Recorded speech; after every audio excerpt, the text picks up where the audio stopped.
Sangeeta, you want to come on camera?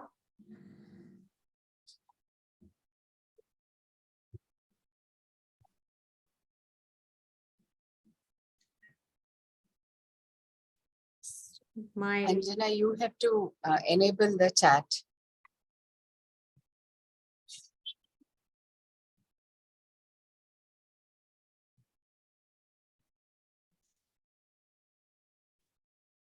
Harshula, are you speaking? You're speaking on mute.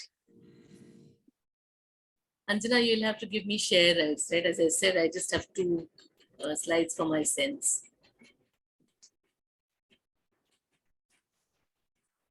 All of you are panelists, so I think you should be able to share your screen. There is a green color icon at the bottom of the screen, which says share screen.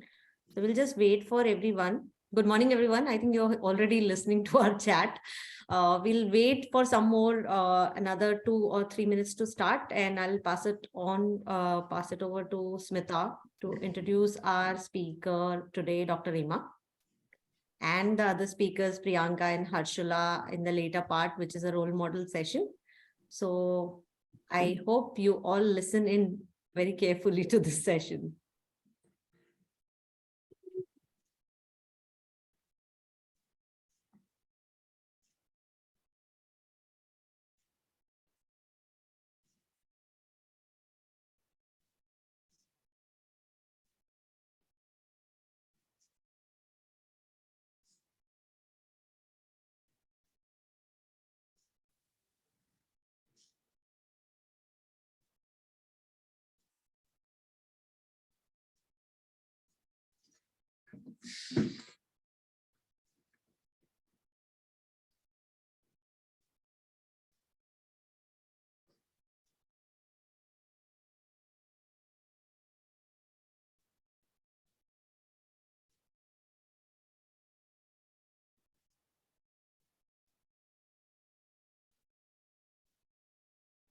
We have a very enthusiastic set of people because some people, somebody has a raised hand already.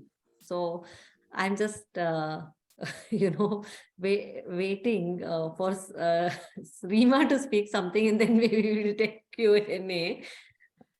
Actually, this is always the most interesting part of any sessions, which is the question answer part, because the questions can challenge you in so many ways, and it kind of brings out a certain dimension which you were not prepared for, and then it helps both the speaker and the participant.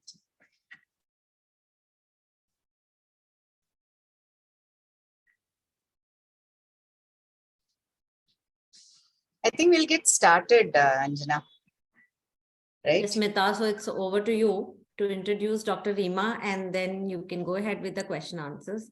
And then we shall have a role model session with Priyanka, Harshula, and if we have time with Rufina. By the way, Rufina is our story. We'll narrate it if we have time. Okay. Yeah, welcome all. So this is the first session in a series of campaign that we are doing called Nari Shakti Certified, launched by Future Skill Prime on January 26th on Republic Day. This is a run-up event towards our Women's Day initiatives. And what we thought was we should get a lot of women certified in emerging digital technologies in the next 30-40 days, right? So that's the idea. And why should you do it? That is why we are starting the session talking to Dr. Rima about the role women can play in the changing digital scenario, and then how is it that we can probably, like, all of us face challenges. It's not that the people on the screen have not faced challenges. So all of us have faced challenges, different challenges in different ways, and we've solved it in our own ways. So one thing which I've already also seen is if you hear somebody else's story, if it creates at least one spark in your life, I think we are more than happy if any of our stories can even give one idea to the people who are listening in. So that's our intention for the day. So if you say at the end of it, okay, had a similar problem, and I think I might be able to solve it using the way any of us solved it. So that is what, oh, okay. So somebody is asking for a recording. Anjana, can we start recording this? It's already recording, Smita. So we Oh, will, okay. yeah. We'll share the recording once you're there. Okay, so thank you. Welcome once more to the session. So we have a very interesting format for today's session. We are going to talk to Dr. Reema, who's a very seasoned HR leader and practitioner with over 2 decades of experience in corporate as well as academia. So she has she has championed change management in the technology and culture space to bring in, I like the way she puts it, the right blend of high tech and high touch culture. So I will have to read out her achievements and awards because I can't remember. It's far too many.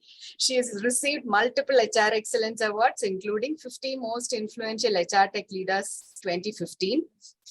At the World HRD Congress, Young HR Professional of the Year at Asia Pacific HRM Congress in 2009. She was recently recognized in 2021 Global Women in Leadership Awards by Global Council for Promotion of International Trade and also Confederation of Indian Micro, Small and Medium Enterprises. Dr. Reema is an avid reader, writer, speaker, social worker, and has authored multiple thought leadership articles and research papers. More than all this, she is very passionate about getting more women workforce. And that's what unites the people on the screen. All of us are very passionate about adding our own folks wherever we are working. So that's the reason. So with that, let's get started. So Reema, I think we'll start from that point that I told about the passion, right? So how did it spark? How did it start? And what do you think women bring to a diverse? What kind of diversity is what women bring in, and why are you keen on getting more women? First of all, thank you so much, Smita. I'm so glad and I'm so proud to be a part of a forum which is so sincere in its intent to have all our, deserving professional women under one platform, because these kinds of events are extremely resourceful. I'm sure the participants have come here not only to listen to the speakers, but also to get some real tips that from tomorrow, if their job search has to start, what is it that they have to do? We are here with those real examples. And also I like the way you have formatted the session. So you have a speaker who may not have had the same journey as all the participants, but you also have 2 role models whose journeys have been similar to some of the people who've been here, basically who've come after a break. So the 2 journeys are very different and they're similar also. But somewhere or the other, these participants here today hopefully will find some resonance to what we speak. So thank you for getting this platform together and thank you for inviting us. Now, why would I be interested to take this in this narrative of getting Nari Shakti certified, getting women professionals back into workforce? So the first part is a selfish part. Because I'm a corporate professional and because acquiring and nurturing and grooming the right talent so that they become the role models for others, they lead the company towards greater growth. So these are the corporate objectives that we aim for, right? So I know for a fact that women bring in some uniqueness in the workforce. So when you have if we had a homogeneous workforce, which was, let's say, only men or only one particular gender, that doesn't really foster certain things. Heterogeneity inhibits groupthink. Heterogeneity fosters innovation. It fosters creative thinking. So these are some of the benefits that we get when we have diversity in the workforce. Because essentially men and women could be similar in so many ways, but dissimilar also I don't think any of us can push a truck with our bare hands. But I certainly think that we have the abilities to get a group together. I mean, don't we do that? Don't we keep doing that over and over again? Women get married, they go to their in-laws' place. There's a completely new set of people that they get acquainted with. And very soon they make that their family. How does that happen? I mean, women are able to do this because there are some inherent qualities in them, which is probably very aligned to the corporate qualities of collaboration, empathy, multitasking as well. As we all know, I mean, half the time we women are multitasking. There are multiple balls up in the air and we are trying to do our best to ensure that nothing falls. So the selfish part is that we need to have a very good mix of genders in the workforce, because to solve complex problems, we need to have diverse solutions. The personal aspect is as a woman.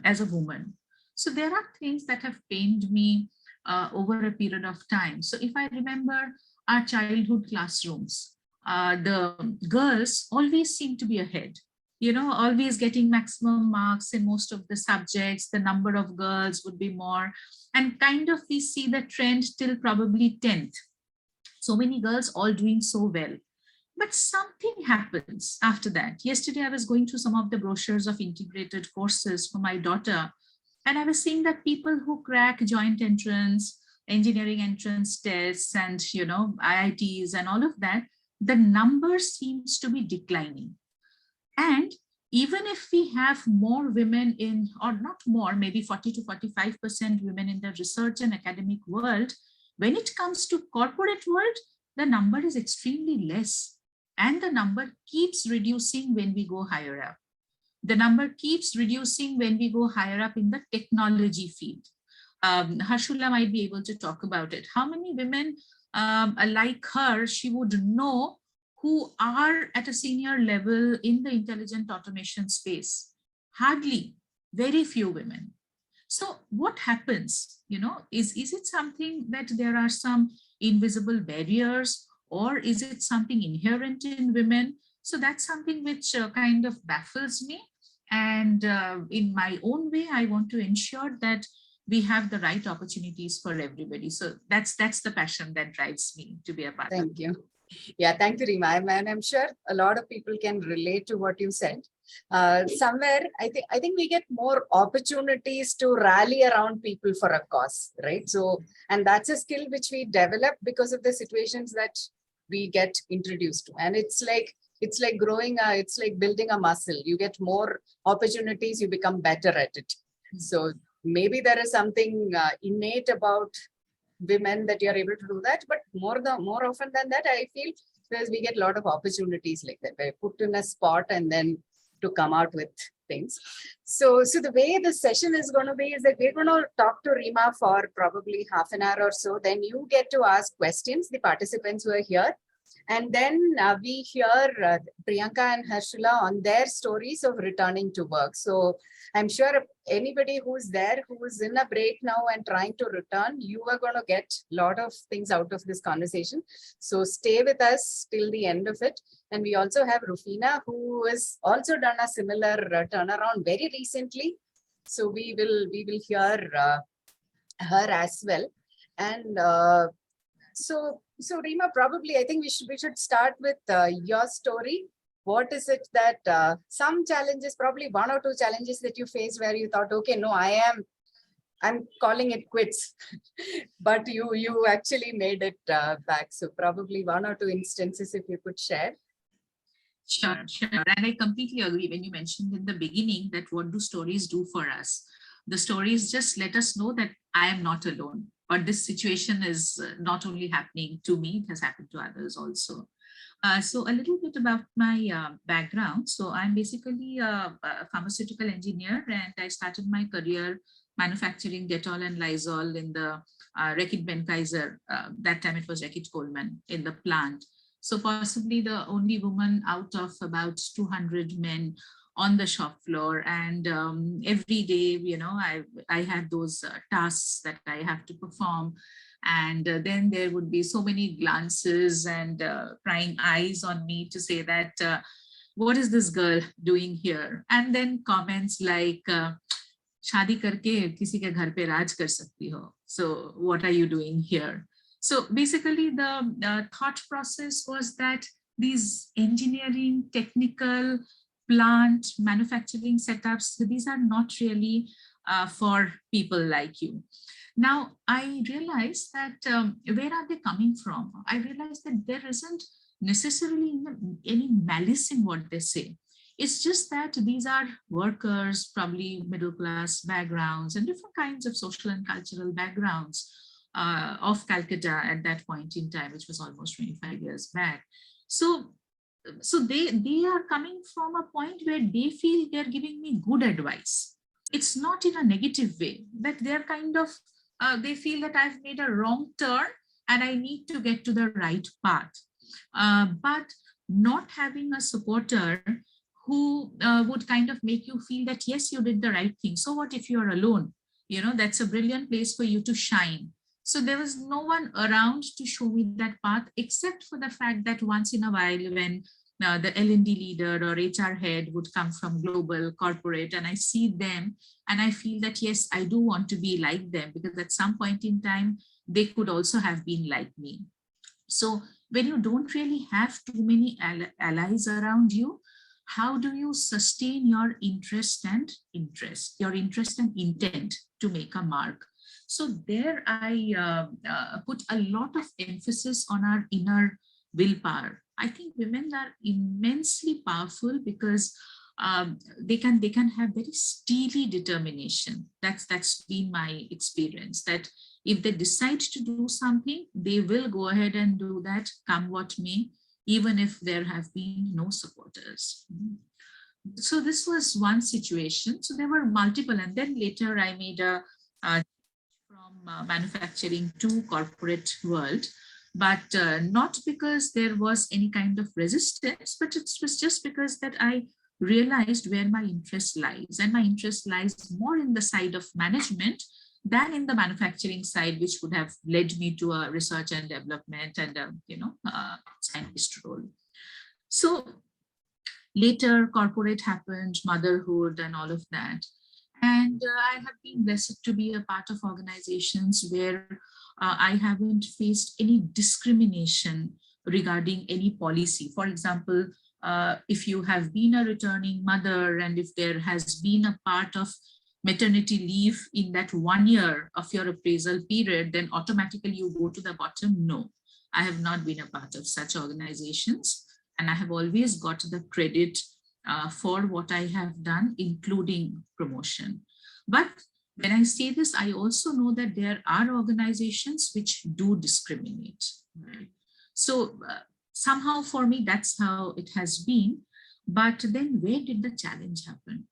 So the challenge was there all around.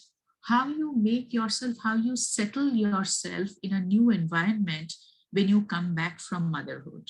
So for a fact, as a manager, as a strong professional, you will go ahead with your journey. But there are so many other aspects. And I'm talking about a time when work from home was not a rage. So office attendance was a must. And you know that there's a conversation going on. Let's say there is a nice chat going on in the cafeteria with colleagues, and you get a call that, there is a bit of hot milk spillover on the baby and she is hurt. Immediately you lose focus on whatever is happening around you and your mind fleets into that direction. So I have definitely seen that the social quotient in workplace kind of goes for a toss automatically, because all that you're wanting to do is let my work get over. Anything related to work, I will complete that to the best of my abilities. But the moment that is done, I will head home. I will not go for an outing in the evening, or when there are some, fun sessions happening at somebody's place, I'll not be a part of that. So this kind of, sets you a bit apart. It gets you a bit isolated. And I'm sure working women have faced that. And this is not something about which you can talk to people. because it's not very tangible. It's not that anybody is wanting to thwart your progress or anything. You just feel yourself that you tend to be a bit away from the group because of the other priorities that are there. So in times like these, I must also say what I did. So I have kind of looked back and seen what is the priority for me. And I realized that the priority for me has not been a 49:51 between personal and professional life. For me, it was always 50-50, which meant that I was okay to return to work within 3 months of maternity leave period, knowing fully well that I have to leave my nursing baby at home. So that one part, which is such an important part of motherhood, that kind of gets sacrificed. Of course, you do your bit to ensure that the milk is preserved in some way, and you go through that painful process of preserving the milk for the baby. But then that's how it is. You cannot be perfect at everything. So that was one realization for me. And I felt that at some point in time, maybe my baby will feel proud about the fact that her mom has been a strong professional who tried to do some good things for people around her. So these two things kind of kept me going during my challenges. Nice. That's so good to hear. Actually, you kind of answered some part of what I wanted to ask you next, which is how do, like, there's a lot of social structure is changing, right? When probably some of us, when we went through our motherhood, and we had our parents to support. Now, right now, what I think is, if my daughter is 23, and if she decides that in the next few years she's going to start a family, I am not going to be there to support her because I'm still working, right? So how do people handle, and I'm sure a lot of participants today may be in a position where they don't have such a family support, or some of them may be single parent. So how do we, so some elements, some guidelines for them to do. So I gather from your what you talked about, your own story, probably prioritizing and then deciding that nobody is going to be perfect. So those are 2 points that I took away. Now, anything else you would want to add to that? Right. I think you brought up a very important aspect of single mothers. There could be so many people. Incidentally, I was fortunate because my mother-in-law was with me, and incidentally, she's somebody who has played a very big role behind whatever little success that I have gained so far. But it's also a fact that that's not how the usual social setups are. Women do not always get that support. So then what happens? So one thing which I have always recommended is one is the importance of savings when we earn, and two is bucketing the savings and bucketing the spends in certain ways. So what I mean by that is, if let's say we earn 100 rupees, 25 rupees we should set aside to ensure that that helps me in my journey of becoming a better professional. How do I do that?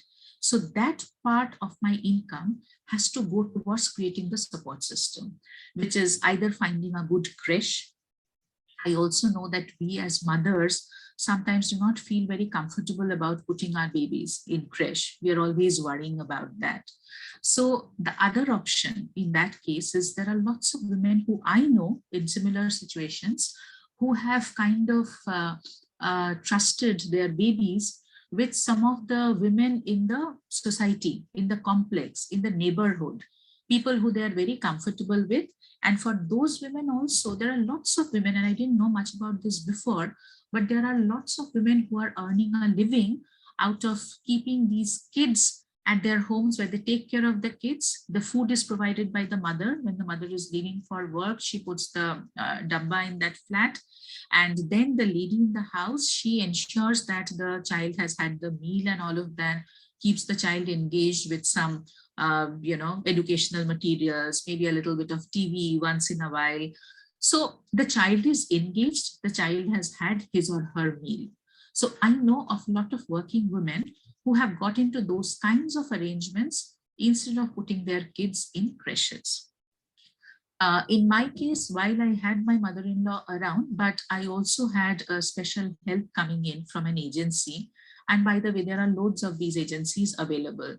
None of them, I can tell you, would be 100% trustworthy. It's a bit of our luck as to who we get as the nanny for the kid. But then what happens is you have to keep an eye. How do you do that? So I had installed CCTV cameras in different parts of the house. And a couple of times when maybe the camera was not working also, I ensured that I point out at that and tell the help that, by the way, you know, since I'm a very finicky mother, even when I'm at work, I keep checking what the baby is doing. And look at my mobile, all these messages come to me, what's happening in different parts of the room. So that was my way of ensuring that while I'm away, I'm still staying connected to home. And then I have sometimes been lucky also because some good nannies have come and I didn't have to worry about that aspect. So I would say this camera thing, if we can manage that, is very helpful to kind of keep an eye. The only caution with that, as women professionals, we could generate some perception also quickly. There are eyes on us, especially if we are in positions of importance, all the more there will be eyes on us. So we have to ensure that we don't overdo anything. Checking how the baby is doing is fine, but checking way too often, constantly talking about the kid in group meetings and all without thinking that how would anyone else care about what's happening in my personal world. So these are some of the pitfalls that we need to be aware of. And I can also say single mothers, it's good to develop some network. So if the support is not available from family, maybe in workplace there would be 1 or 2 persons who could be kind of confident, who we could trust a little more than others. So in such cases, it's good if that person allows. It's good to give that number also at home to whoever is attending to the baby. So just in case you're in any important meeting and still an important message has to reach you, there is another person in the workplace.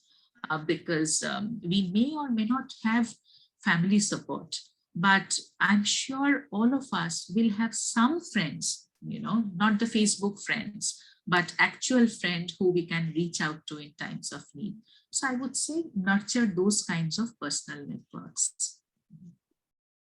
Great point, Rima, about, I like that point about having 25% of your savings into making sure you are able to work, right? So don't be, you don't have to feel guilty that you're spending on a cook or a support or anything. That is for you to work for a longer contribution to the family's economical situation. Or see, as responsible adults in Indian society today, I think all of us have to contribute to GDP in some way or the other, right? So for that, you are actually generating job for other people also. So consider it like that, and then do spend that money so that you don't burn out, right? And also the great point on network, definitely. I mean, I'll just tell one small point. I used to work in Wipro for 26 years before I joined NASSCOM. So from 2002 onwards, I think, I used to have 2 mobile phones, one for office, one for home. And even if I'm sitting in a customer meeting, I will tell, in this phone, if a call comes, I have to pick up because it will be my mother-in-law calling. Only she will call. And that will be only if there is an emergency. So that was set. And there has been umpteen number of skits made on me on how I used to carry 2 phones and run around. But it's the case even today. Even today, I don't have a need. But then still I have 2 phones. One which is, I don't join calls using that phone so that it's accessible. Right. So I think each of us will find something, but don't be guilty about finding or spending that little bit extra on which is going to support you in your career or in you continuing the work. That's And probably just one small thing. I'm so tempted to say this because you pointed out about your Wipro experience.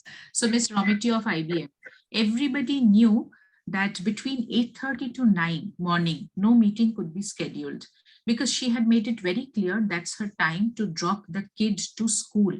So somebody who's at the helm of affairs at IBM had also made it very clear to everybody that after this, I am all yours from a professional point of view. But this time is sacrosanctly mine. So it's important to set those boundaries also. Sure. Yeah, so it's a little tricky point there, Rima, because I think Indra Nui talks about how the biological clock and the career clock are in opposite directions, right? So probably at a higher level, you'll be able to set those boundaries. At a entry level job, you may not be able to, but then it's about there, it's about rapport building with your peers to tell that, yes, this, please leave me at this point of time, or something like that. So that would help. So now let's move to what the participants would want to hear. Probably, what would you think is a path? Like today, what has happened is probably in the past, even if you come back to workspace after 3 years, 4 years, 5 years break, still maybe what you worked on is still prevalent, right? Those technologies existed, but that's not the case today. If you have taken a break 5 years back, when you come back to the workspace, probably those technologies don't even exist. And it's going to become even more going forward. So what could be a path for somebody to return to workspace today, considering that things have changed, or the technology that they did is no longer existing? What could some people? Sure. So yeah, I mean, this is a kind of a way forward discussion now that we are getting into, that we know where we are. Now, what do we need to do? So I remember in my 2 years of academic experience, when I was professor and HOD of HR, and I had a class of 50 students. So I would always start the day by asking what were the top items on the newspaper today. And Institute used to put all the Economic Times and Business Standard down at the reception. So it was totally on the students to pick up a copy, read it before they come into my class. I would always start with that. And I would say that whatever news item you have read, just talk about it. So that was my way of trying to instill in the minds of youngsters that you must start the day with a newspaper. Now, I know today's times are different, so the newspaper may not be a physical copy. It will be on our cell phone. But knowing what is happening is very important. Like, since we are in the technology space and there is so much of discussion that's going on about ChatGPT. Yesterday, out of curiosity's sake, I was just checking what are the near skills to ChatGPT. And I saw that people who are into NLP or into Python, machine learning, they are the ones who could very easily transition to the ChatGPT piece. Now, it's a thought. That is how we should be thinking, that if there is something new, how do I transition myself into that space? And how do you do that? I mean, how do you know what's new? You know that by knowing what's trending in the market. So that's very important. Now, after doing that, the next step would be to keep yourself upskilled all the time. Like you rightly mentioned, Smita, the technologies that were there 5 years back are now obsolete. So many people struggle with the legacy technologies, right? So that's very real. How do we come out of it? We need to ensure that we are constantly moving in that direction of upskilling. Now, when you're at home, of course, there will be loads of chores to complete in a day. But setting some time aside in a week, maybe in a fortnight, to kind of upskill yourself is very important. And let me tell you, there isn't a fee to everything. For example, on NASSCOM Future Skills Prime only, Harshola and team have put together a course which is about the intelligent automation product that we have, TrueBot. And free of cost, you can get into it, learn how to do that, become a certified professional, and then your chances of employment increase so much. So we should keep looking for all these free resources that are there and try to upgrade ourselves. Other thing is, there are some organizations which actually help such women to come back to work. And I also, before this call, just to ensure that I have some solid tips for the participants, I spoke to an organization like that called People Connect, PEOPLE, which is headed by a lady called Anjali Gulati. And if people try to reach out to her through LinkedIn, she has also told me those messages come to her phone. So I'm sure she would be reachable. And so this organization helps returning women, and they have some tie-ups with different organizations. So that is of help. So this is one organization that I know of. And I'm sure if you want to check for such organizations, there would be multiple. Look for the job sites, Naukri and all of those. Sometimes you will find a job which is absolutely fitting. Okay, Aparna K is asking, can you please repeat the name of that organization? It's People Connect. PEOPLE, and the head of that function organization is Anjali Gulati. So when it comes to these kinds of organizations, I'm sure there will be multiple, and this can help. When it comes to job sites, some jobs will be, fitted to your skill sets to the T, and you can apply. Some jobs you will see are not really fitting to what you have. I would say still write a note to those guys so that your name is there in their active database. So this is how you increase your spread. A third important thing is cultivate some mentors in the corporate world. Maybe a past boss who was very encouraging and kind, and wanted to nurture all kinds of professionals, men or women. So cultivate those networks. That's extremely important. And many of these bosses, I myself have spoken to so many people to say that, hey, we used to work together in the past, and I know you've taken a break, but would you be interested to come back? So this has happened. So cultivating professional network will be very important. For that, once in a while, you might have to attend some professional associations. Like for HR, there are multiple. Tomorrow, I will be speaking at an association called HR Infotech Association, where there will be lots of CHROs and lots of people from the industry. So I'm sure even for tech functions also, there would be these associations where you can go and listen to the speakers, try to build some rapport and connect. So I would say these are some tangible things that you can do yourself. Sure. Thank you so much. It was flowing so well and connected with me as well. So one is keep yourself skilled. I mean, look for what is the nearest technology to what you already know so that you can upskill towards that. Keep a goal for that. Second is keep applying, keep yourself visible so that your chances of getting spotted increases. Third is have a mentor or at least a network of past friends, colleagues who you're still in touch with so that you know what is happening. And I would say this is where you mix work and life. You have friends from you keep in touch with your past colleagues and then have conversations with them on and off so that you know what is there and you don't feel totally alien when you have to actually return. Yes. Okay. So probably, another thing related, right? What would they face when they restart, right? Then when somebody, like I see a question saying, I'm on a break for 7 years, I'm 41 now. Can I start? So somebody like that, when they start, what is it that's what are some of the challenges we can anticipate? I'm sure Priyanka and Harshula will add to it, but let's hear from you first, Reema. Yeah, when you start, I think the biggest challenge that you will face is perception. It's not something which is very, again, tangible or real, but it happens. That here is a lady who has come back after a break. Will she have that tenacity, that fierce hunger to make it big? Or she has already taken a break, so we know her mindset. She would also always want to have the best of both worlds. Maybe she'll leave immediately in the evening when we are trying to schedule an important meeting, or she'll come late. So these are all the perceptions that are there regarding women who take a break. But luckily, the workforce has changed, the work world has changed.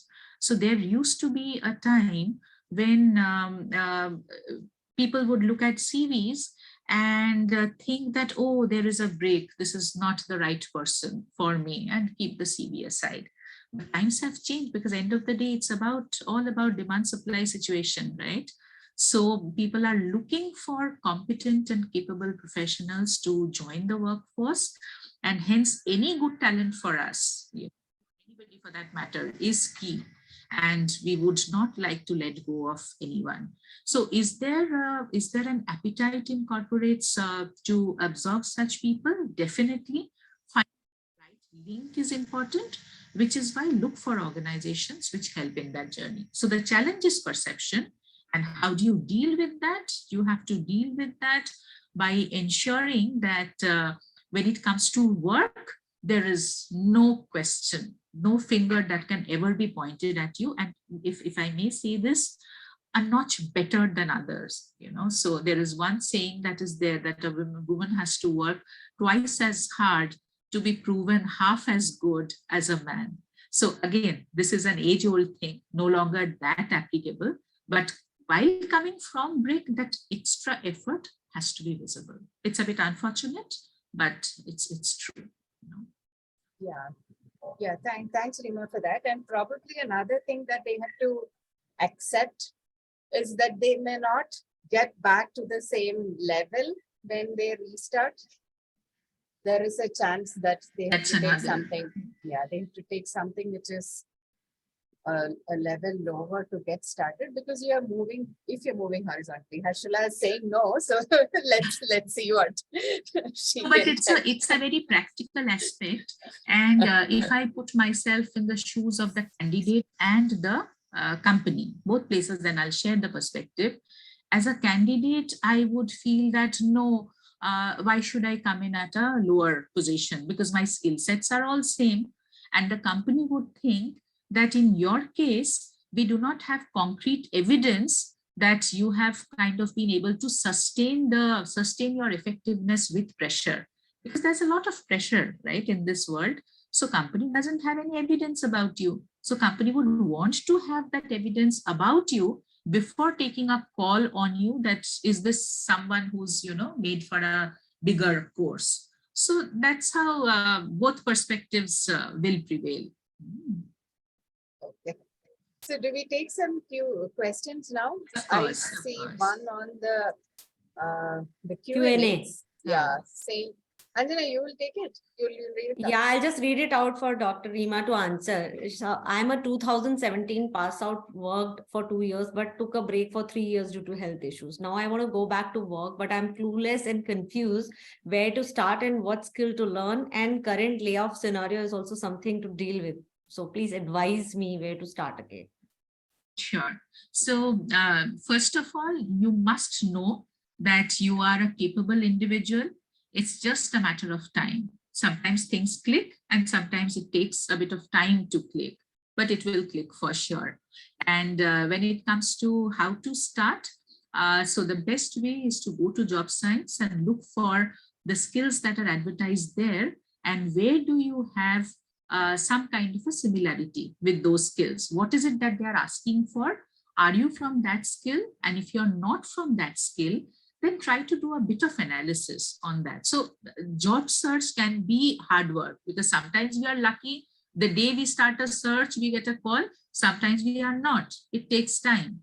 And there is no formula that works with any one person throughout a 35 years career. Sometimes we get lucky, sometimes we don't. Right?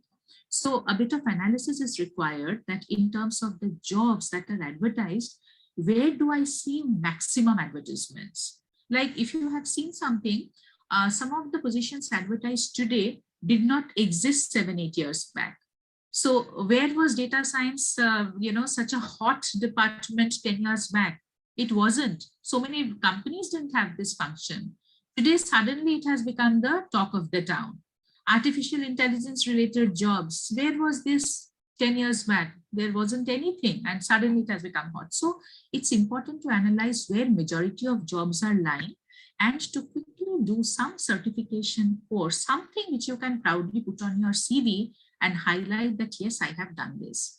And let me tell you, the situation is also quite grave on the side of the, let's say, recruitment consultants, okay, who help corporates. They're also struggling to get good people. So that's where you need to, relentlessly keep applying. And out of those applications, when people respond, even if somebody says that we do not have a position for you now, strike a rapport with that person to say that, what do you think I should be doing to ensure that I get more job calls? So that's the piece of work that we have to keep doing. And don't worry, it's not only about taking a break. There are so many management students who pass out every year, who also have that feeling at times. 4 companies came to campus. I appeared for interviews. I didn't crack any. So am I not really worth it? No, it's not about that. There is something big waiting for everybody. It's just that the connection takes a while. Dr. Reema, I think there are 2-3 questions in the same line, and everybody has almost like, there is a rejection or somebody has applied multiple times, and how to stay motivated, during these times of pitfalls, which is, I think, something really needed. Just before that, Anjana, Reema, very interesting point Srilata is making. Is it better bet for one to get back to the same company in a similar role, since upskilling in another technology role does not seem to work for restarters many times? It's probably related to what we were saying earlier, right? So that's So yeah, if the question is it good to get back to the same company? If that company is ready to welcome you with open arms, then why not? At least the advantage there is the settings, the culture, you know some people there, so you are much better off. So I would always promote that. And upskilling yourself in a known environment is also easier. Probably there will be some who will spot your talent easier to say that, okay, if you get upskilled in a near skill, then that's going to help you. So then it certainly works. But in a new organization also, so something that I always promote, and Harshila and Priyanka would know this, we have lots of organizational initiatives, right? When you're in an organization, let's say you're in a new organization. So like in Datamatics, we have something called EAGLE, which is a leadership development intervention where people from cross-functional teams come together pursuing one organizational objective. Now, there are some people who are always there with their, hand up to be a part of such initiatives. And there are some people who would think I'm so tied up, which is a fact, and I have my personal life balance also. So let me not go for anything which is voluntary, even if it is good, because I can't manage. So there is a difference in this thinking. People who are visible with always, always doing the right things, always there in the plum initiatives of the organization, they certainly have an edge over others. So even in a new organization, when you step in, putting in that extra to be a part of formal and informal networks, being a part of high visibility campaigns, that always helps to get you noticed. sure. Probably now you should take Anjana's question, which is like, if you get rejected, somebody has not got a call for the last 4 months. So how do we, even after applying, so how do we stay motivated? What are the tactics? Right. So if you don't get a call, what do you do is something that I just now shared. That would require a bit, and like the skill sets are not matching. But how do you keep yourself motivated? Motivation is something which is very inherent, which is very internal, very individual. So what motivates me may not motivate you, and vice versa. But some of the common things that work for people is the fact that it's like, it sounds a bit philosophical, but it's like day and night. It's like happiness and sorrow. Nothing lasts forever. So which means a period of disappointment will also not last forever. And there, if you talk to some people in your network who have experienced success and failure both, they will tell you that there have been times when they have also seen these phases. These are lean phases, low phases, right? But there has always been an end to that. And if there is no end, and if it has not ended, that means the story has not ended. So that's something which we have to keep in mind, that these phases vary. Maybe a 4-month period of not getting a call is possibly the only time when this is happening in this person's career. Once she gets into something, perhaps there will be no looking back. So here, I think we have to resort to philosophy that tomorrow is another day. And we have to keep telling ourselves constantly that I am a competent person. I am a very qualified, and it's just a matter of time.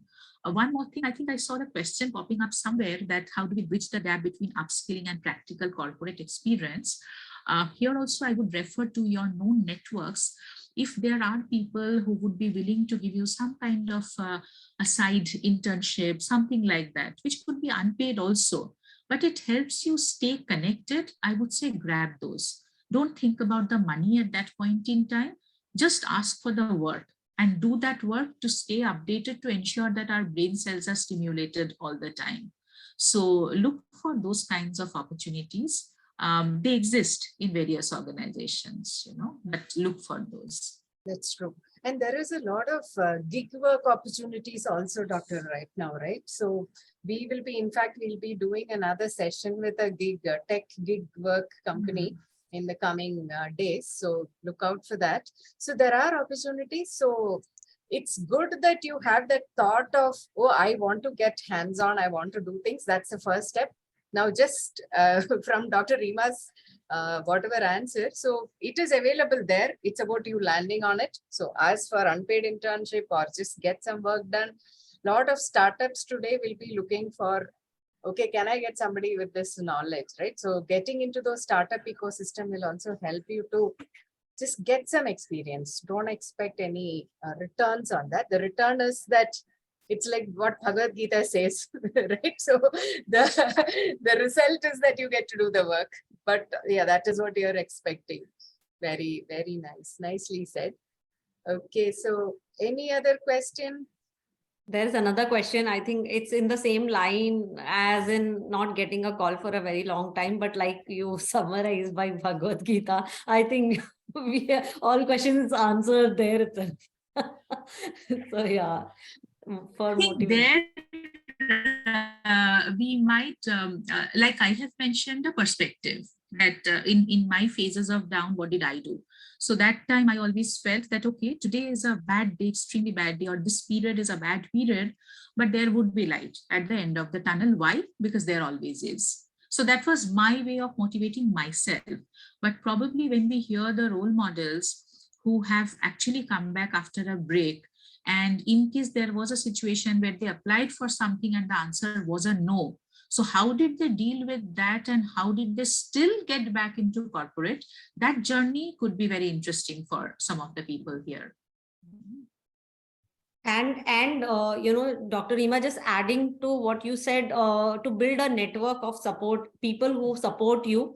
We are here and we may not be your friends or colleagues or people you knew, but there are a lot of people who got connected to us in this women's group and got upskilling journey. And in this, while a lot of them have started becoming mentors, and that's, so you can think of it as a adopted group of supporters and cheerleaders. So we kind of keep cheering our group and saying, okay, learn, aaj kya seekha types. So till you find something, I would say stick on to the group and start learning every day. I put the WhatsApp group also for all the learners. You can start over there. I think one very important point you mentioned about your upcoming webinar, where you mentioned that you will actually be getting a tech gig company here. And if the same group is also a part of that and listen to what they look for while hiring gig workers, I think this gig economy is a win-win for women who know for a fact that they'll not be able to devote full 10 hours to their work every day. So it has come as a blessing in a way. So I think that session will help. And NASSCOM, with its huge network, I'm sure would be having multiple such economies, such connections with gig economy companies. So that will help. Okay, so one thing which we are trying to do, adding on to what Anjana was telling, like Datamatics, for example, has a special focus on returning mothers. Similarly, there are many NASSCOM members who have this kind of opportunity.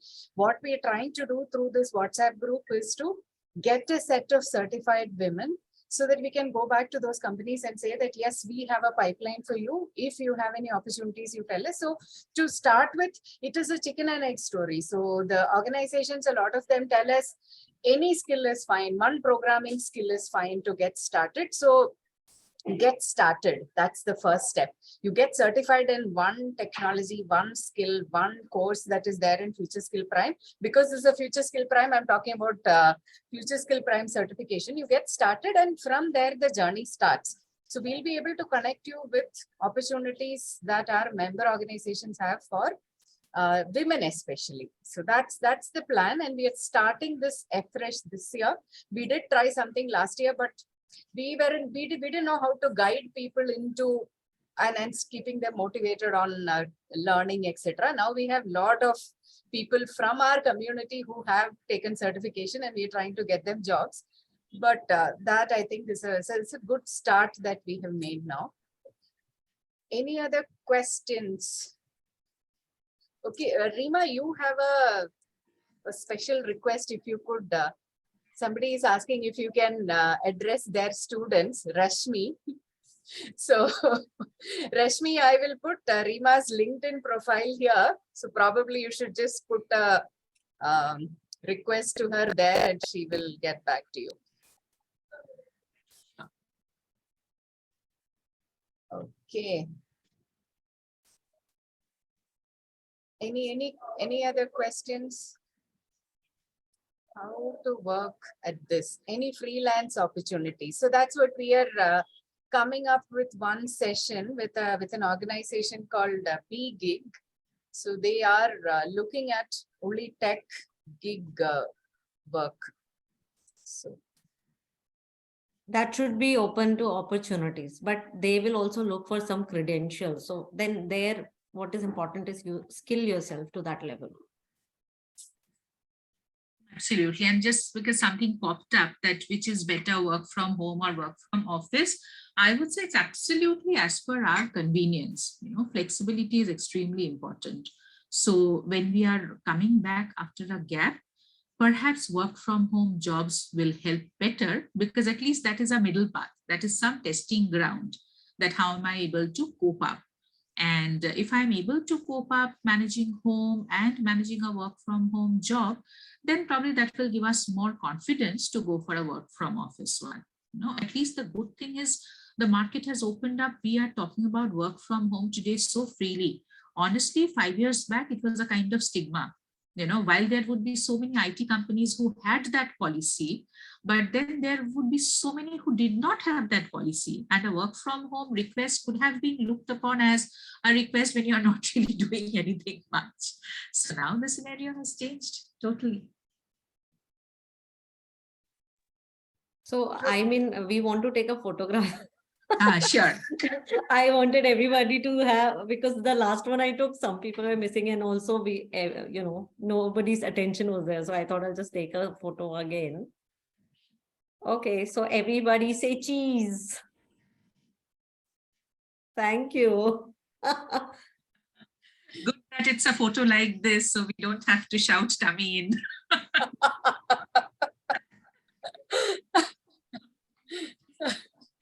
Sorry, I took a bit of So liberty because it's a women's only group and hence a psychologically safe space where you can. But you're absolutely right, Dr. Rima. So if we are taking the normal photo, yes, we have to be very conscious which pose to give. I agree. okay. Is age a constraint? No, Rajeshri. I don't see that as a constraint. At least it used to be at one point of time. Now it's not. You see it even in Indian situation, you do get opportunities. So join our WhatsApp group and let's chat about what can be done. So Anjana, do we go to the next segment? We'll let Priyanka and so Dr. Rima, thank you for such a lovely conversation. Close to heart, grounded. Very nice to have you. If you could stay back, more than happy. Yeah, sure. No, Okay. I would want to stay back because Sure. I know for a fact that the role models who have been invited here today are extremely apt for the session. And while I know a bit of their story, but I don't really know the entire story. Okay. And it would be lovely hearing them. So Sure. Thank you so much for the invite. Okay. So do we start with you, Harshila? If you could share. Are you able to share screen? You see that? Yeah. Yeah. So first of all, thanks a lot for inviting me here and giving me this opportunity. And for the people here on the call, let me tell you, I have not discussed anything with Smita and Dr. Rima, because you might find some of the points that I'm presenting are very much there, you know, which they have already discussed. But that gives you, you know, it's a reiteration that whatever they have said, I have done it myself. And I could, you know, use that to get a little bit of success that I have. So let me just share a few things. Before that, let me give you a quick, brief about me. So I am a software professional. I am an engineer by qualification. So I worked for 10 years till the birth of my second child. Then I thought of working for Thurapurkars, 15 years. So I worked for them, unpaid job. Uh, and and then, initially I decided to take a break of a couple of years, but I just didn't realize how it, got converted into 2 year, 3 year. And finally, it was a 15-year break, after which I thought I need to get back. Now, it was not only credited to my children that I took this long break. There were some medical complications that I had, because of which I couldn't do a comeback. And that made me, think that this is now or never. If I have to achieve my dreams, I have to do something about it, because you can't take time for granted, right? You can't always push it tomorrow. And the reason was that, honestly, I was trying to push it because I was a little scared. There was this fear I had to conquer, the demon within me. Will I, what will happen? So the important question that you need to ask is, should I? And if the answer to that should I is yes, then with all your might, you should do whatever it takes to, do it, right? So I first asked, do I want to do this? Should I go back to the workforce? And it was a very strong yes. I heard to my inner voice, it said, yes, you need to go back. And then, there were people around me who said, oh, you're already on the wrong side of 40. I was 45. And, things have changed. I was a complete techie. So, there were limited options, because when I quit the workforce, things were different. Technology changes. It becomes obsolete every 2 years, as rightly said by, the Dr. Rima and Smita earlier. It changes every 2 years. It's obsolete. How do I get back to workforce? And then, that's how I planned. And I'm going to share a couple of slides with you, which will help you, some 2 cents as to how I made a comeback. So the first thing is, don't hold yourself back. If you're returning to work after a career break, give that extra, you will have to go that extra mile, which, the other person who is already there in the workforce will not have to do. So be a little mentally prepared that you'll have to take an extra effort there. So my 2 cents here is that, first is, taking a break is not end of your aspirations. You need to be mentally,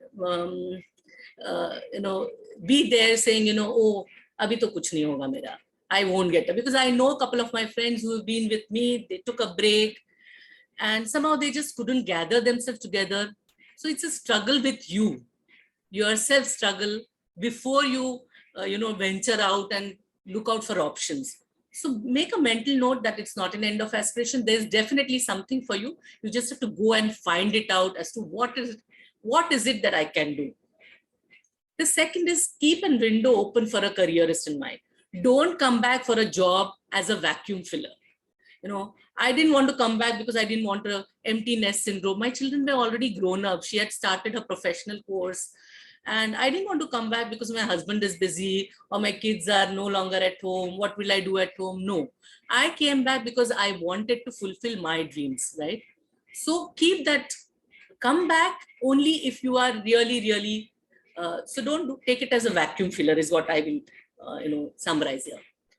Now, don't allow the break to lead to inactivity and dip in self-confidence. I always engage myself with something. It might not be technical necessarily, but something which boosts my self-morale.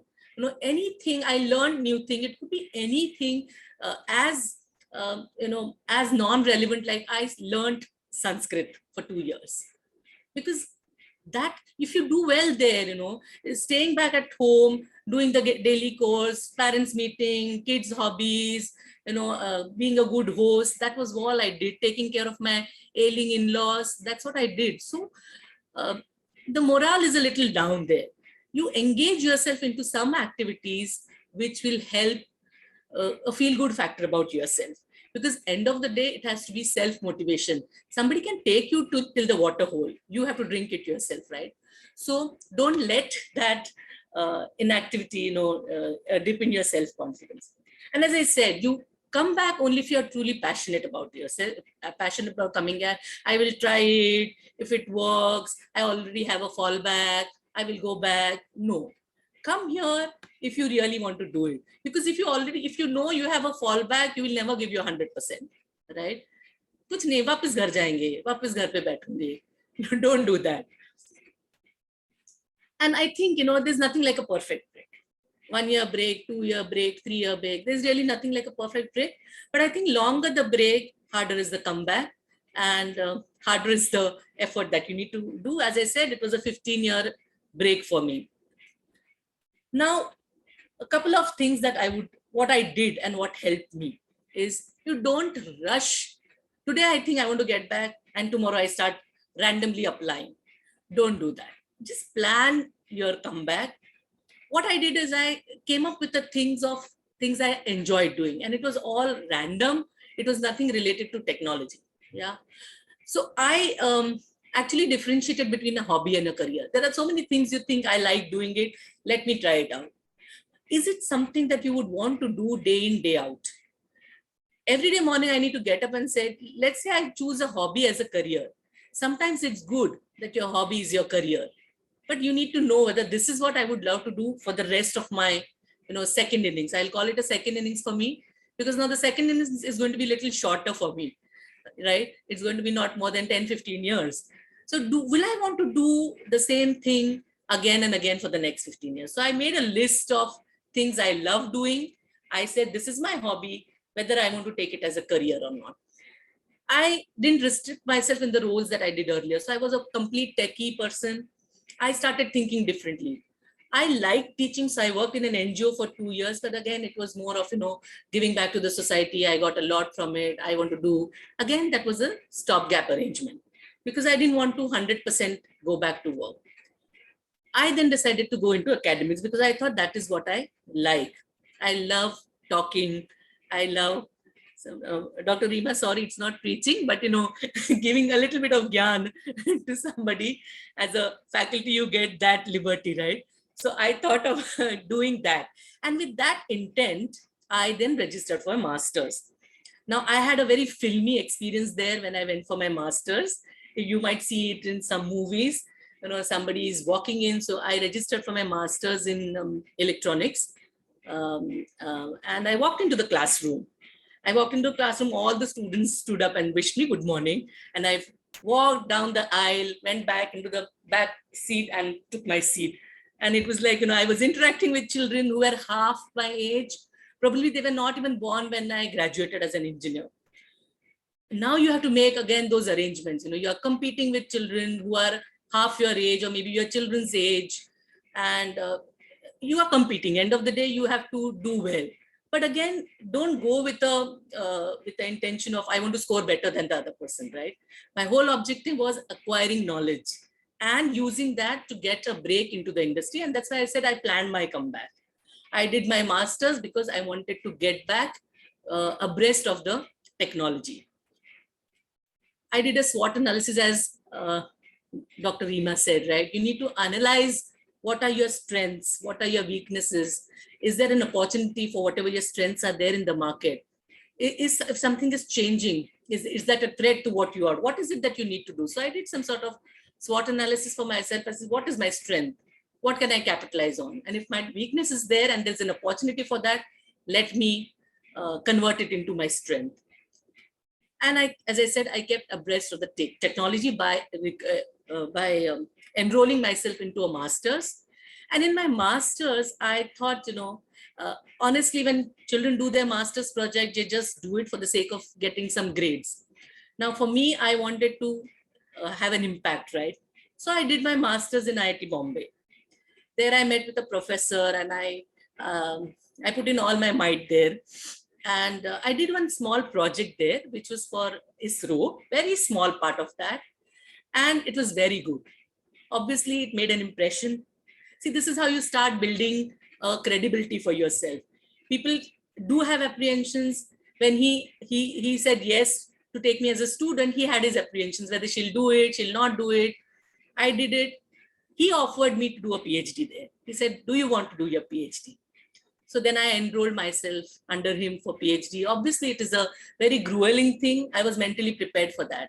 If it's your dream, you want to do something, you have to put in effort for that. Nothing comes easy and cheap, right? And if it comes easy, then I think you will not value it. So, and then I decided, most importantly, once I did all this, I enrolled, I competed with all these JEE students who just fresh students again. And I did all my 12th grade mathematics again to be able to, do those coursework. And then after my first year, I decided I now want to get back to work. I tried as a faculty somewhere. I thought that is not what I would do, because if you have not tasted something, see, it's like saying, if you don't taste it, you don't miss it. But you have tasted it, then you start missing it. So eventually I compared, my corporate experience and my academic faculty experience. And then I said, no, I want to get back to corporate. And then I decided, how much time do I need to put in? Part-time, full-time? What is the type of job I need to do, or whether I need to do a freelance? But unfortunately, 5-6 years back, these options were very little. We are all lucky right now. Today's phase, organizations are more open, diversity is there. People are ready to take people with diverse experiences. So that time, those options were not there. So full-time was the only option. And as Dr. Rima suggested, understand the supply demand. I realized, AI, ML, that is the need of the day. So my PhD was in Python. I know it's not easy. I'm doing all the machine learning, coding, all those things I'm doing. It's difficult. A course student is doing the same thing in 5 hours. I take 3-4 days, but I'm okay with it. I'm not competing with that student. I'm competing with myself. So I was okay. So I identified the gaps in the skills. I reskilled myself, right? So these courses I did. And the next is I started applying. Initially, I started randomly applying. I didn't get any response. Obviously, you don't get responses if you just randomly start applying. You need to seek some professional help in positioning yourself. Today, you get good help in, putting your resume in a thing which is really eye-catchy, but you need to work on your resume. I built a strong ecosystem because I was at home for 15 years. Now, people are used to taking you for granted when you are at home for 15 years, right? Anybody ill, Harshula is there. Something is there, Harshula is there. Plumber is not there, Harshula is there, right? Now you need to make people understand that there is a change now. And that change, you cannot force it. It has to be a subtle change. Anything, if it is random, abrupt, is difficult for people to adjust also. You need a buy-in from them. So I built a strong ecosystem, as you said, family, friends, my support staff. And as Smita rightly said, if I work, I have that extra income to be able to generate income for somebody else. I pay her a little extra, appreciate my support staff, sisterhood. And that is what, helps me. My kitchen runs, my household thing runs, all that I ensure. And as Dr. Rima rightly said, networking was the key. I always kept in touch with all my ex-colleagues. Okay. Hi, hello, whatever. Not necessary because I couldn't relate to and talk to them. They were all professionally very successful, but I kept in touch and they knew she's planning a comeback. This is what she's doing, and that helps. Last, as somebody rightly said, was mental conditioning. I was mentally prepared that, when I come back to workforce, I'm not going to get the same salary at which maybe I cannot demand the same salary as my peer right now is getting there. So I was ready for that salary penalties. Lower level openings, yes. I did join at the same level or probably a level below at what I had already reached when I quit my job. I was a program manager. I joined at a consultant level, right? But if you prove yourself well, the organization appreciates your performance. And definitely in the appraisal cycles, you will definitely get, so be a little patient. Okay, if you get an opportunity, you prove yourself before demanding something. Just don't demand something. Give a fair chance because the organization is here for business, not charity, right? So they will evaluate you. If you are worthy of it, they will definitely give you a promotion or give you what you deserve. So I was ready for that lower level opening. I was like a sponge because, you know, you need to unlearn a little bit if it is such a long break. I was like a sponge, absorb whatever comes your way.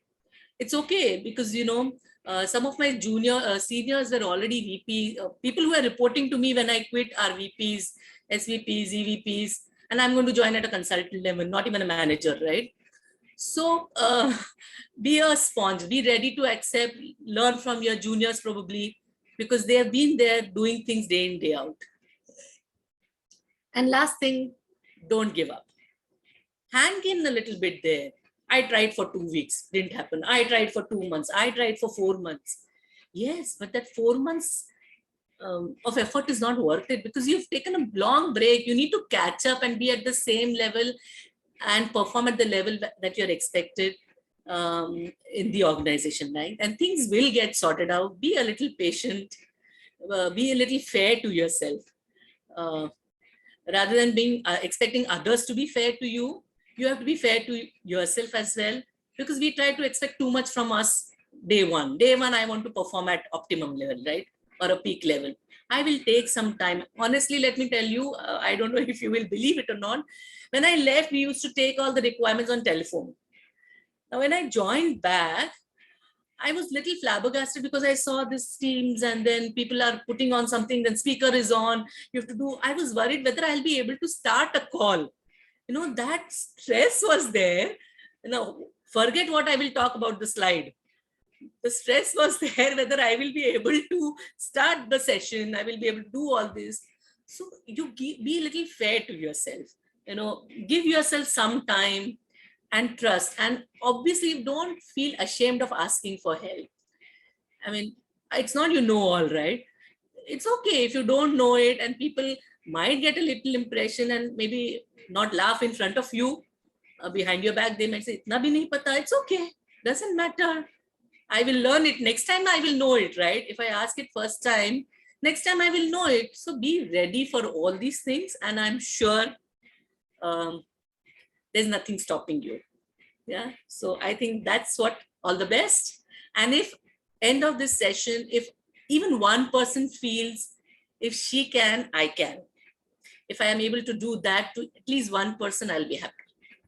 I hope this story. Wow. Yeah. Fabulous, Harshila. It was, yeah. It was beyond, Truly, hats off. yeah. Yeah, that's it. Really, Thank you so yeah. much. Thank you, Rima. Thank you so much for introducing such wonderful people to us. It was, yeah. I think all those questions, which are like, I am at 41, I'm coming after 15 years, everything got answered in this session. Very nice. Thank you so much, Absolutely. Harshila. And there were so many important points that she mentioned, but that one thing stayed with me: that don't compete with anyone. Everybody's space is different.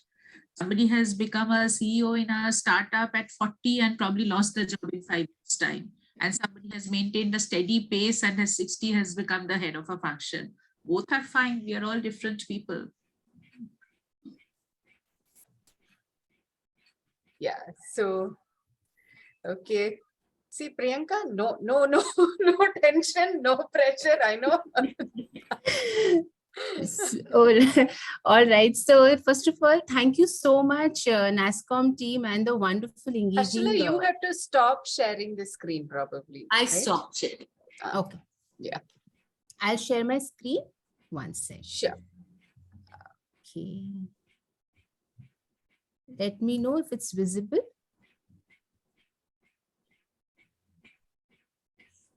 Yes. Yes, your screen We is see the- visible, but are you Okay. sharing Yeah. presentation? No, I don't have a presentation. I think I'll keep it very fluid and free flow, if that's fine. Yeah. All right.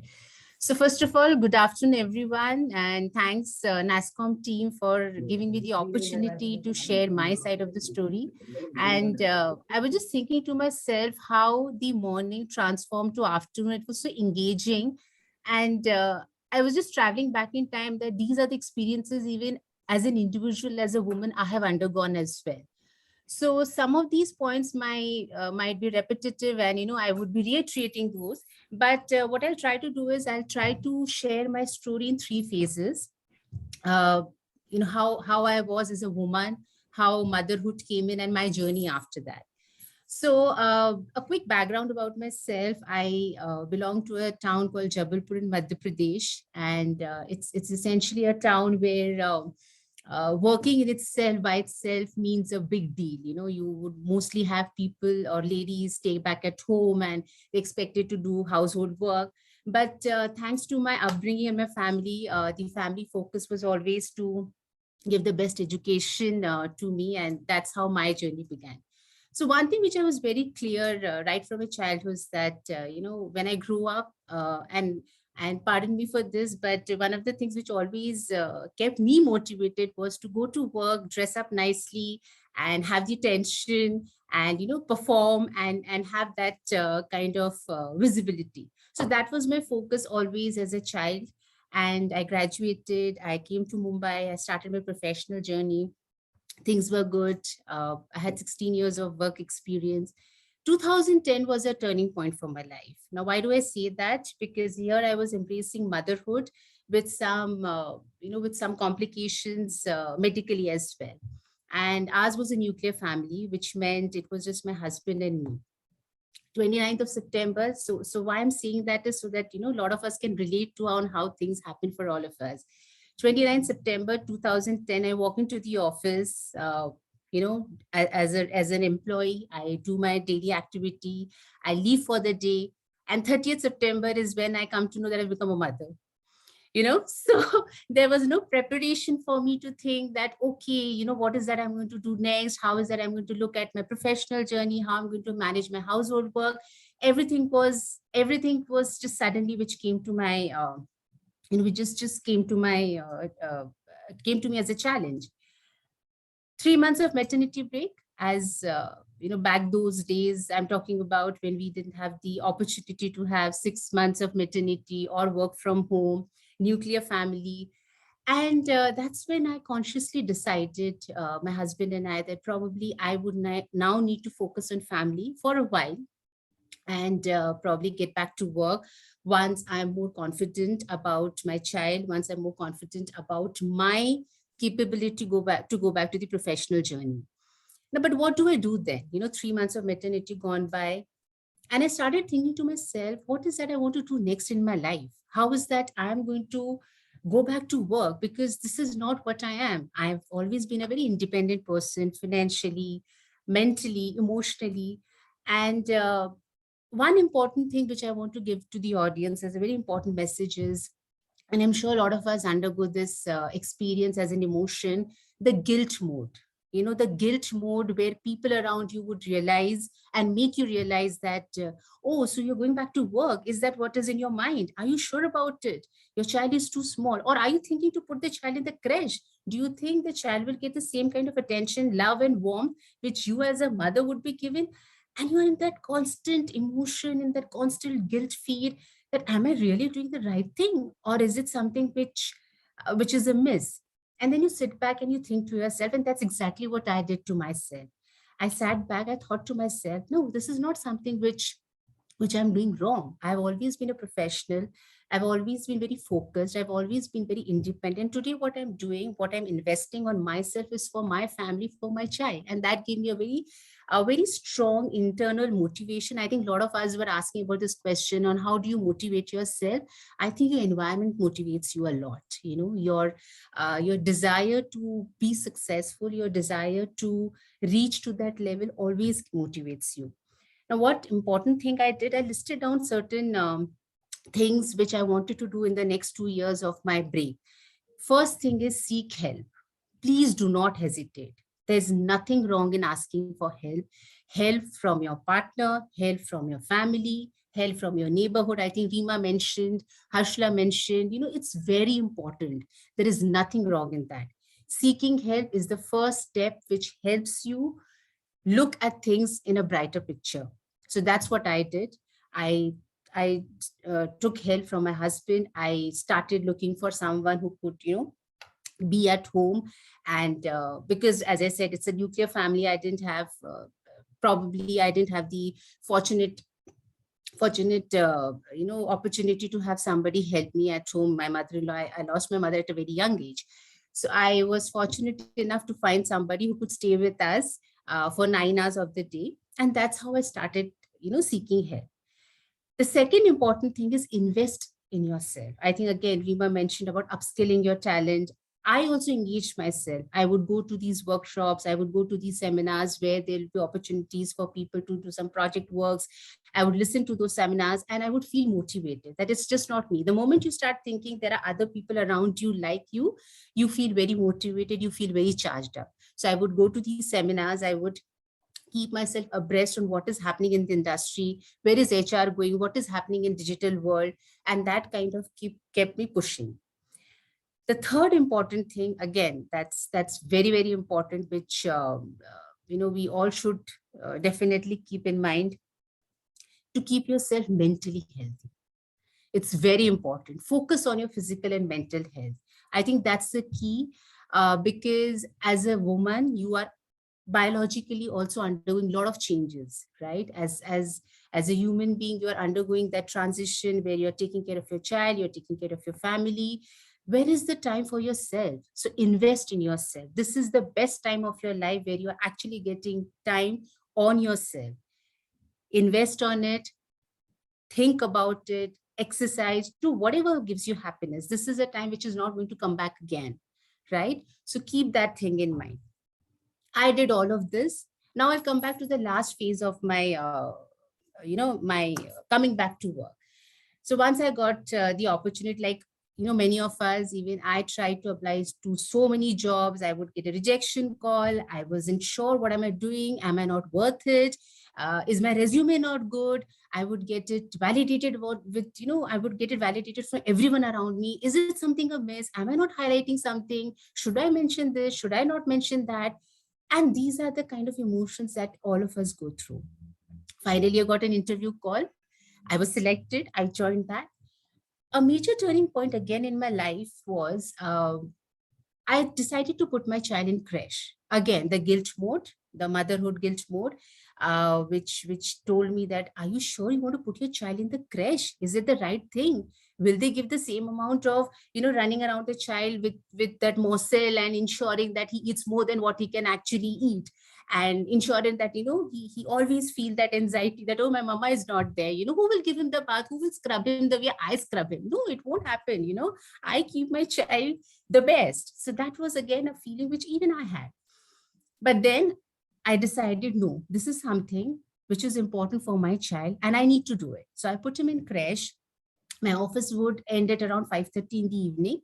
And every day religiously between 5 to 5:30, I would leave my workplace and I would go and pick him up. I would travel by transport, a local transport by auto rickshaw. And every day I had a struggle of getting an auto rickshaw. One fine day I decided to myself, and I think it was 5:30 and it was already 5:45 and I was not able to find any rickshaw. And I was thinking that my child is all alone. My child is all alone. The creche would close down anytime. What do I do? I don't know how to help my situation. I don't know where do I go for rescue? That's the day I decided that I'm going to learn driving. Until so many years, everybody in my family would push me that you need to learn driving. This is something which is very, very important. And I would always say to them, no, I don't need, I always like chauffeur-driven car. I don't really need that, I don't want that painstaking exercise of sitting on the steering wheel and, looking at the traffic. No, that's not for me. I'm happy sitting and, enjoying my sleep. But just give me 5 minutes. Sorry for that. Yeah. But that one fine day, I decided to myself that, no, this is something I need to do, not just for me, but also for my child. And I decided to learn driving. And trust me, as a lot of us know, learning certain things at a certain age is like moving a mountain. And for me, it was a milestone. I decided to myself that, no, I'm going to learn driving. I'm going to ensure that my child is picked up and dropped by me. And when I saw that motivation and when I saw that happiness and contentment in my child's eyes, he said, Mama, you are a Wonder Woman. You go to office, you take care of me, you have learned driving. What else can you do? And trust me, that was the happiness. That twinkle in the eye gave me, that propelled me and made me made me feel that, yes, I'm a Wonder Woman. So that's my story. And I'm sure if each one of you is able to pick up just one of those inspirations, you have made it there. It's our journey. We are there. And I'm sure, we'll all succeed one day. So don't get bogged down if you're not getting interview calls. It happens today also, even if you're in workforce. So it's absolutely fine. Something best is waiting for you, and just be patient and be fair to yourself. That was from my side. That Thank was you. such a contrast. See, this is about real struggle, everyday balance. Probably, Harshila, you said your kids are big. So this is real struggle. Some of our audience may be, facing. Very nice. Very nice. Any questions for Harshila, Priyanka? There were some hands raised, and I did not realize we have exceeded the time, and there are people who are sitting and still interested. So this has been an amazing session, I would say. Smita, I would just like to add here, kids are grown up, but then, every age there's a difference. That is different. I know. Same. I mean, I agree. But there is also one thing. I just said that, okay, I declared freedom at 50. I don't ask them anymore. So it's about you declaring at one point as well. Okay. Okay.